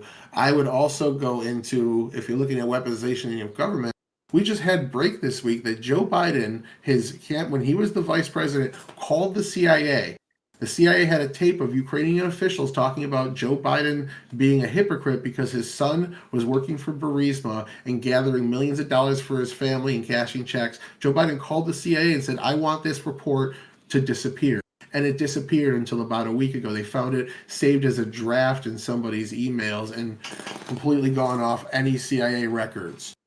So we have Joe Biden reaching out and quashing investigations. 1 more minute. Left is on top of that, we he have is the whole Trump Russia story. Both of these Alpha guys are completely made central up. left. Michael Sussman manipulated the FBI. We have actors like That's Peter Strzok Castle. inside the He's a good FBI guy. aiding He McCabe debates to with us a completely lot. fabricate a Trump-Russia collusion narrative that we But he's losing this one big time. was 100% made up. We have them lying to the FISA courts. We have them using FBI tools. And then when Trump fired Comey, We had a 3-year independent investigation after that. So, in terms of weaponizing the justice system, would you not say that all these weaponizations that we now have proven didn't actually undermine democracy at all? Yeah, so just to push back in a few of those for the Letitia James case, I mean, it's I'm going to give you 30 just seconds, and then we're going to close this. Go ahead, try it. okay. Close it out. I'll try to fit in. But it just began. The grand jury indictment just got handed in. There's really nothing that I can say that she didn't do. But based on the evidence, I would just disagree. Based on timing, I don't think that there's a crime there. And for Joe Biden, if you want to talk about unethical behavior and making money in office, we know that Trump is running crypto schemes and promoting crypto NFTs and all these things to make money in office. And if you want to call that unethical behavior, I would say for Joe Biden to do that, it was unethical, just the same as it is for Trump is unethical. But we do know, at least in both cases, they're not unconstitutional. So that's all I'll say about those. Fantastic. All right, so we're going to be going to Well- closes. Judges, send me in a DM who won, and then we're going to come to y'all at the end. Chat, I'm going to be posting a poll during closings. So we're going to sit here and y'all vote who won. As soon as closings are done, we'll have 3 minutes to close it out. Tyler, you're the next, so start us off. All right, so we went through a lot of things. I let him, in his introduction, pick the 3 pillars that he wanted to argue on over erosion. It was the foundations of democracy. He went specifically into voting. All we got there was arguments about gerrymandering. I even expected him to go after Trump's push for voter IDs. He did not. All he brought up was a state-level policy that states are entitled to that's been going on since the inception of the United States. So foundations of democracy was pigeonholed into voting, which was pigeonholed into state policy that does not give Trump any more power. Where it gives power to is the House of Representatives due to the fact that they have more seats in it. This would mean Trump is using politics as intended, not seizing power in his own brand. We went to the separation of powers as the second, showing that almost every Supreme Court ruling has come out. Trump has abided. Every single one that's come out, Trump has abided by. But who's actually ignoring them are the district judges. There's 5 courts in 3 states, 2 states in D.C., where almost 80% of these injunctions have come out of. They're being judge shopped to the most far left judges. I can give you their names if you want. Do you mean the guy in the maroon shirt? And they're in charge of most of these cases. They're being shopped out. People from different states are coming all the way across the country to get these specific judges. And they're ignoring the Supreme Court. The Supreme Court has reprimanded them multiple times. Gorsuch, Alito, and Kavanaugh have all come out and said you cannot ignore Supreme Court ruling. You cannot ignore what we say the law is and continue to just go rogue. They're going rogue. They're rogue courts. And so the separation of powers is not being violated by Trump. Right now it's being violated by Democrat appointees in local districts. So that was condition number 2. Condition number 3 is federalism. And what we talked about there is Trump seems to be calling states and saying, hey, you should do this thing that you have power to, not trying to overrule them, not trying to force policy down their throat from what Joe Biden did with 2 different voting acts on the federal level. He's calling them and suggesting something. That, to me, is respecting federalism, especially around voting. We have Joe Biden putting out 2 acts that would change voting from the federal level, specifically on states. That would open up voter fraud, could undermine the whole voting process potentially down the road. And that's absolutely fine, but him just calling people. On top of that, we talked about ICE and different, mostly the National Guard going to states, and we've shown from the 9th Circuit about 2 weeks ago that this is completely legal, it's within Trump's powers, and we're going after a terrorist organization and protecting our federal troops. Even he agreed those federal troops need protection and people attacking them should be arrested. He just doesn't want the specific force to go in and do that. He's saying that actually protecting them, actually sending in the people that are supposed to protect them and supposed to arrest these people is bad. So we should do it in theory, but in practice, no thank you. I think letting him pick his own 3 pillars and going through and refuting those 3 pillars myself has been pretty successful, but it's really up to the judges at the end of the day. And I got some more things, but at the end of the day, I think I can show you that the whataboutism defense is strong here, because whataboutism in law is legal precedent. Whataboutism in politics is political precedent. All right, thank you so much. All right, Castle, go ahead and close us out. And guys, voting's up. Cool. So I didn't prepare an ending here, so I'll try my best to try to keep my thoughts organized here. But I did say in my last statement, in my intro, that my opponent is going to say things, the things Trump is doing is legal, and that the courts will overturn them if they're not, and that there has been precedent from Democrats to do some similar things. And I know that was going to come up because that's really the only argument here to defend Trump's actions. And like I said in my arguments earlier today, I don't think that the things that Democrats had done in the past make it good or okay just because it's Democrats doing them. And I think that's particularly my warning about the future, is that we don't want to delve into these deeper threats to our democracy in case a singular party in power uses them and exploits these certain provisions just to benefit their side or one part of the population. And Tyler brought up, an example of district courts or district judges ignoring the Supreme Court. Well, if it came to ignoring the Supreme Court, we know that Trump had to abide by banning TikTok, which he completely ignored, which was set up by the Supreme Court. Didn't seem to care about what they said or had anything to say about that. So I think when it comes to ignoring the courts, it's hard for me to believe that Trump is the person who is better at that than these other rogue district judges that Tyler brought up. But overall, my point the whole time is that this doesn't start and end with Trump. We know that things will last longer as a democracy in the U.S. than a lot of the doomsayers say, but democracy doesn't die overnight, and we know that this is something that is going to last over time. Tyler's arguments that, these are all things and suggestions that Trump says to these people. This isn't a policy.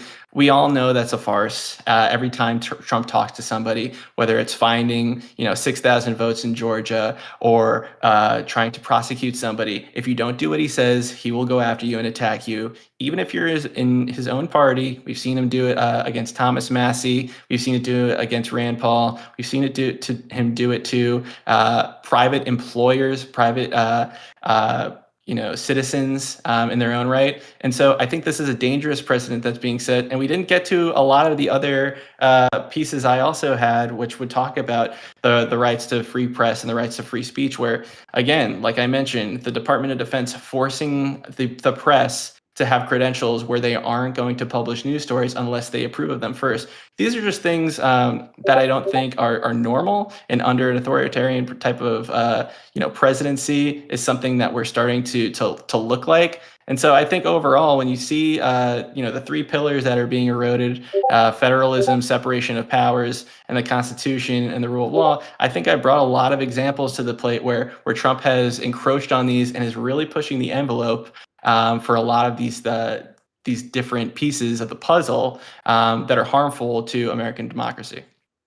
All right, perfect. Thank you so much. Almost perfect timing on the dot. All right, go ahead. Just voting's going to be going on for about 3 minutes, chat. So get your votes in. It looks like we're at 60% Castle to 40% Tyler right now, but y'all still got 3 minutes. Judges sent it. I'm going to go take a quick leak. I know Lethy has to reset his screen real quick, and we'll be right back to just discuss that. So, guys, enjoy this ad.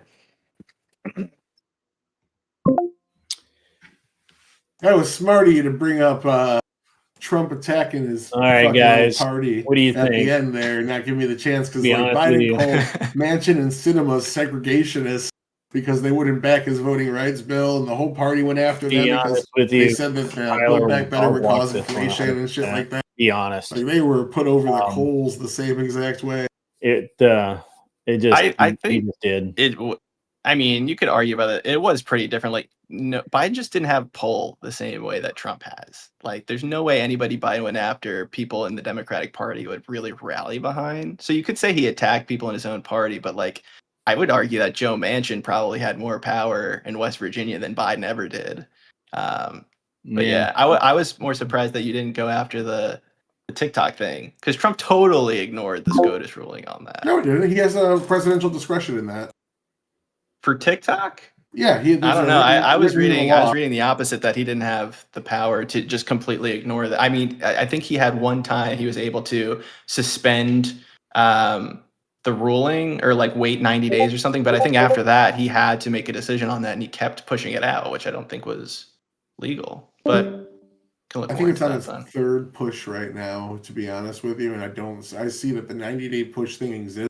I don't see anything past 90 days. So you might be right that now he is in violation. But now he's also like, it's being sold now. So I think it's not going to be an issue anymore. Chat, y'all have about 1 minute left to get voting. Levy will be right back. He has to just quickly reset his PC. Looks like he's already back in the thing, I think. So we should be good to go in a brief moment. All right, guys. All right, fantastic. We got about 40 seconds left here in the voting, guys. Oh man, we got 7 for Tyler, 7 for Castle, 5 for Tyler. About 30 seconds left. It's close as always. 58%, guys. Get them in? Get them in. I'm excited to go to the closings here. The judge decisions. It's been a very good one, back and forth. I think. Pretty pleased. Pretty pleased. Very good showing out of you, Castle, for the first time here. Remember, this is the only ranked debate league on Twitch, as far as I'm aware. And really, it doesn't matter because it's the best of the ranked debate leagues. If there is another one, I'm going to go ahead and declare that right now. And you want to know why? It's because I'm a part of it, and I am a golden god. And so, guys, I hope y'all have enjoyed yourselves so far. It looks like we are about 15 seconds out or so on the timing. I can't really tell because I have my screen super small, so I might have misjudged that by a few seconds. But we're almost there. We got 7-6. It's coming down to the wire. Ought to be good. Contestants, I highly advise y'all vote for yourselves, as always. It's good stuff. Good stuff.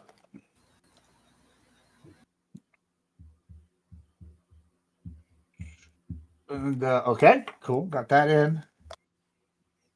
And as always, I think tomorrow, while we're waiting for a little intro for how this closes, we got Grid. Grid is hosting the show, I believe. Is that correct, Grid? You're going to be doing his debate show. Check it out. They're 5-minute debates. They're like real fast, quick, fast, and a jiffy. It's exciting stuff. Check it out. I don't know what the theme is, but they're usually Castle a lot of fun. actually, both of these guys. And Castle goes.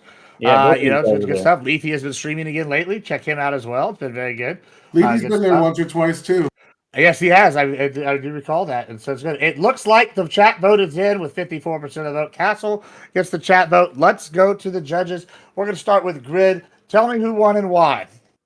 Actually, I think Tyler had this one. I muted myself. What a rookie move. Rookie move. All right. So I think they both did really well. I think Tyler had more solid arguments and points. It's I don't know. Castle's really good. He really is, and he's it was a tough. It was tough because I wanted Castle to do really a lot better, and I know he can do make really good arguments. I just think he picked some points. Castle, your opening was kind of rambling. You didn't really have like your three pillars, and if I were going to counsel you on this, especially with someone like Tyler who will just sit and talk a long time, just nail him down. Just go, point A, item 1, 2, 3, 4, point B, 1, 2, 3, 4, and just with all of your examples ready to back it up, and just tighten it up. I beat Tyler that way, so I'm just helping you out there with the voice of experience, because he'll just ramble. But this time, actually, Tyler shocked me with how tight his opening was. He had all of the cogent facts, and he just seemed to convey that better in the first round. Personally, I think he really shit the bed there and kind of stumbled a lot. I think Tyler was tight there. You got him really close in the second round. To be honest with you, I think you came back really well. But the opening and the first round was just too much against you. But you both made solid points. It's not like you made horrible arguments, right? It's just technique. All right. Thank you so much. Oh, Lactoid with the raid. Thank you so much, Lactoid. You're coming in right here at the ending. We were figuring out who won this debate. Shout out, Lactoid. We'll get you going. Leafy, you have to close the thought. It's 1-1. Chat has decided Castle won. Grid says that Tyler won. Who do you think won? No pressure. Tell us your thoughts. So I'm going to give style points to Tyler just for delivery, for having examples for the precedents that he was showing. I don't feel that Castle was able to address them as well as he should have been able to. But for substance and for unmet arguments, I'm going to give it to Castle, because when it comes down to the use of the power to circumvent government in itself and to erode democracy, it seems that Tyler wasn't able to really address that as well as I would have been satisfied with. So then coming down to the third, it just comes down to whether or not most of these arguments were properly addressed. And I'm going to have to give it to Castle on being able to defend the idea that democracy is being eroded. Wow, that is impressive. Big upset win there. Our ultimate gatekeeper has been stopped, but it looks like Castle has found the keys to go forward. That's okay, though. It doesn't really matter in this sense, because guess what's good for Tyler? Tyler is already qualified to be in our contender series, and so he will be fighting for our first championship towards the end of the season, probably beginning in November. It looks like is what we're organizing. We might even have an in-person DCS match. It could happen. It's looking like it might happen. It's exciting times. All right, I'm going to let everybody give last thoughts and shout themselves out, and then we're going to do something real fun, real fast to end. Tyler, go ahead. Tell us your final thoughts. Tell us where to find you, all that good jazz. Thanks for being here. How do you feel right now? Oh, I'm fine. I am single-handedly taking this DCS, propping it up on my back, and dragging it across the finish line. Without me, we'd have one of these every 3 months, and because I'm here, we have like one every 2 weeks. So just throwing that out there. You are the Dan Severin of the DCS. I'm very happy about it. Yeah, like kind of like a heel that loses to like the real big baby faces, but like as a gatekeeper for like the welterweights and whatnot. I'm gonna go with like Kane. I'm like the Kane of the DCS. Yeah, he's in the championship titles too, so I think it's a good one. Yeah, Kane's he's won a Royal Rumble. He's not like a bitch or anything, but he's not like a top dude. I'm gonna go with Kane. I'm cool with that. But yeah, no, it is what it is. It was fun, and I had some fun prepping.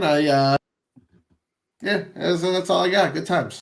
Yeah, and it's only year one. I'm sure we're all improving. Everything's getting better. Tyler's going to be here. He likes to argue, and so I'm not worried. Let's go to Castle. How's it feel to pick up your first win?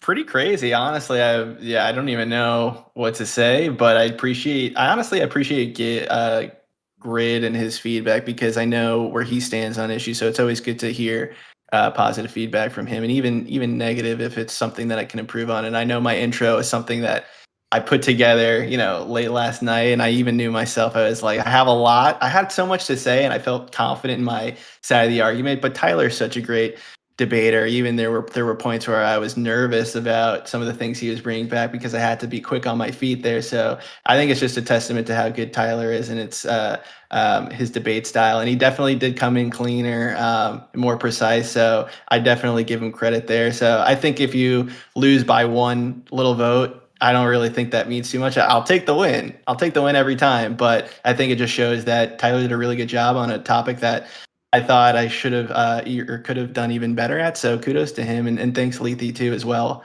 for the judging there. Thought it was a great panel. Yeah, it actually really came down to literally one chat vote. So like that's a very close one. And guess what? It went to the further left guys. So guys, my chat's doing good. We're keeping a good 50-50 chat. I like it, especially for debates. It's more fun. I do want to say one thing. I don't usually critique here at the end, but I am going to critique because I actually differ from Grid and I think Lethy's opinion. I actually thought your weakest part was the middle. I actually liked the way you set your opening up. I think you did a good job setting up your 3 points, and you hit all of them, and then you ended literally right on time. I think you had sub point A, B, B, C, D, etc. for each one. I like that style personally. I think it was good. So I maybe differ, and I think that's just a product preference thing for me and Grid. But yeah, I thought the middle was the weakest. But what you really did good was you saved the trump card for the end.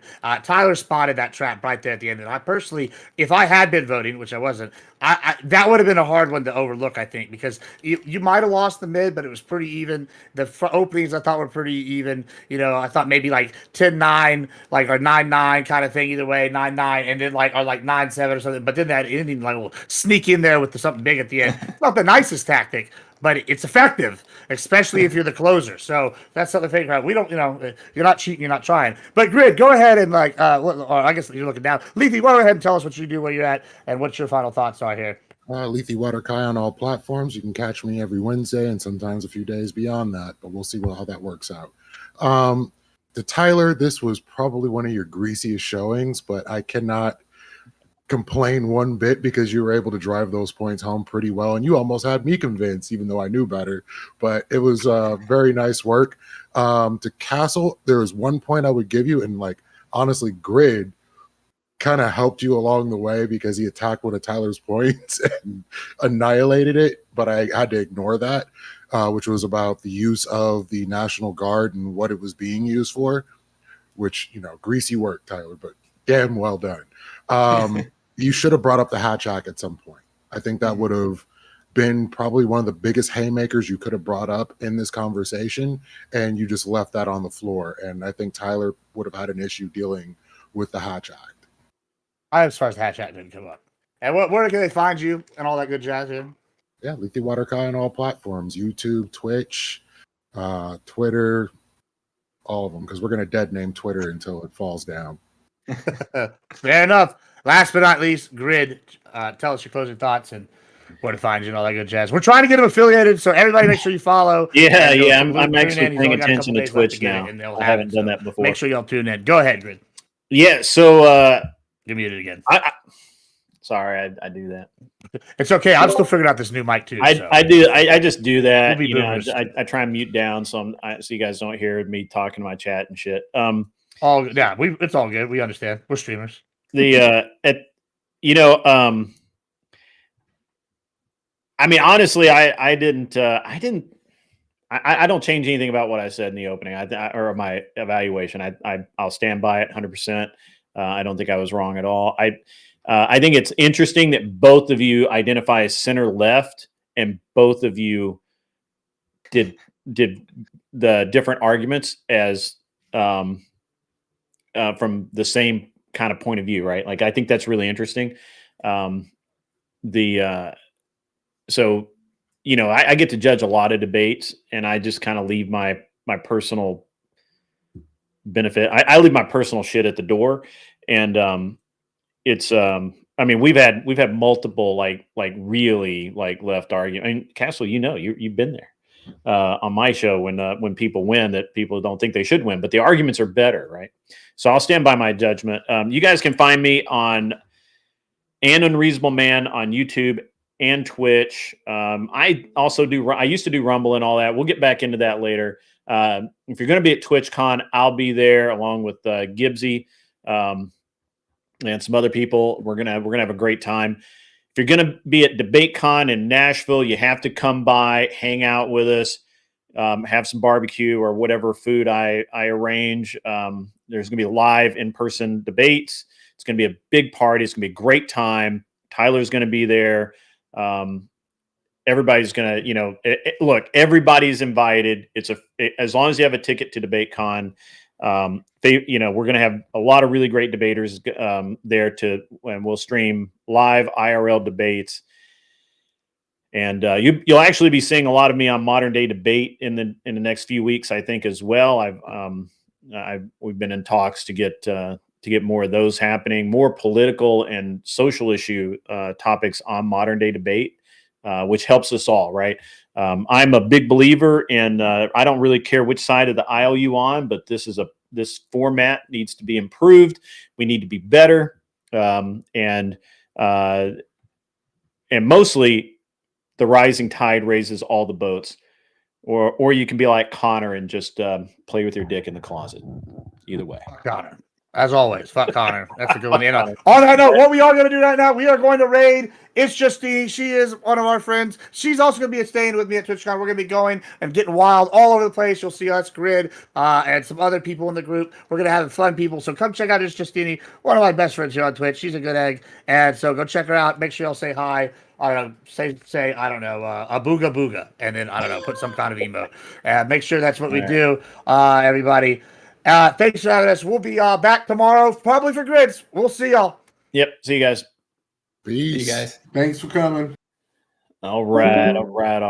So I got to get out of Thanks here. for inviting me. Oh, y'all be good. Thanks for being here, Levy. Yeah, Thanks for coming in last minute. Grid, thank you so much. Yeah, man. Y'all be good.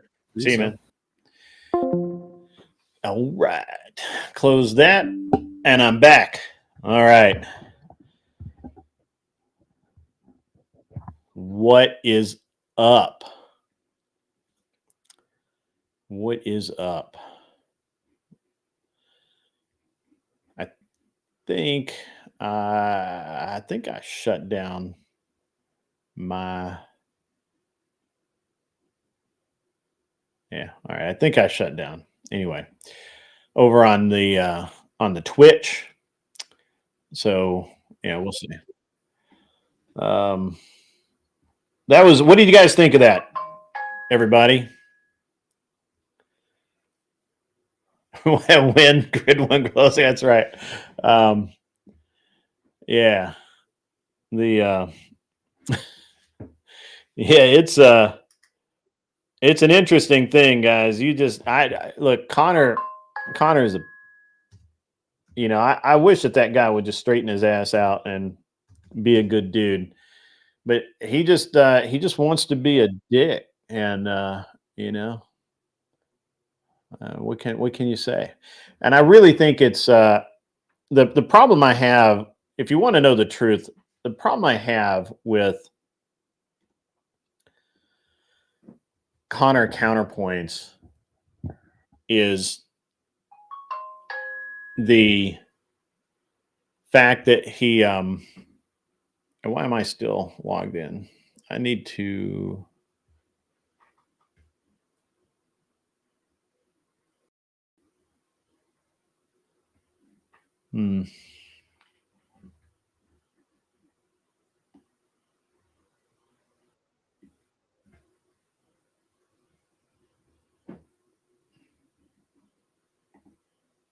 So anyway, the problem I have with counterpoints is he well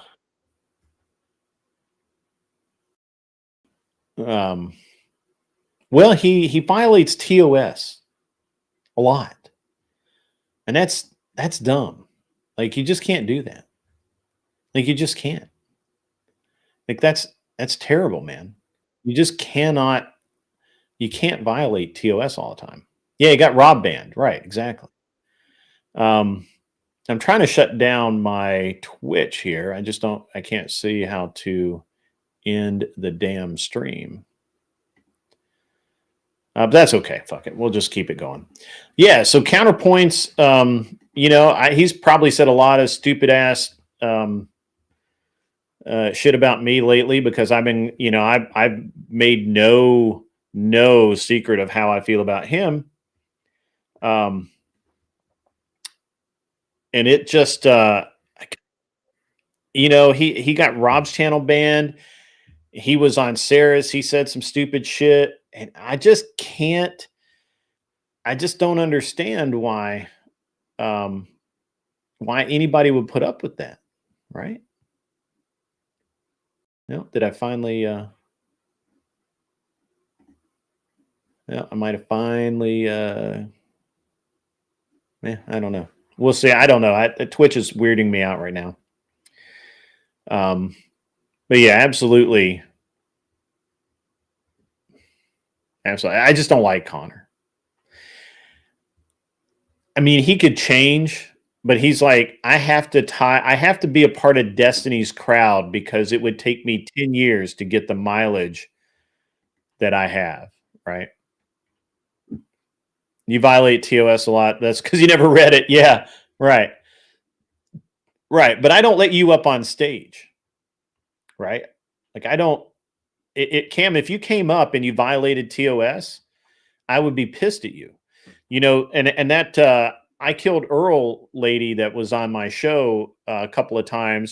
She was really pissed that I didn't kick you off because she believed that you violated TOS, but you didn't. I looked it up. If you had violated TOS, I would have read you the riot act. I would have been like, Cam, you dumb shit. What the fuck? But you didn't. Right. And so, I mean, what can I do? Like I can't, I can't be,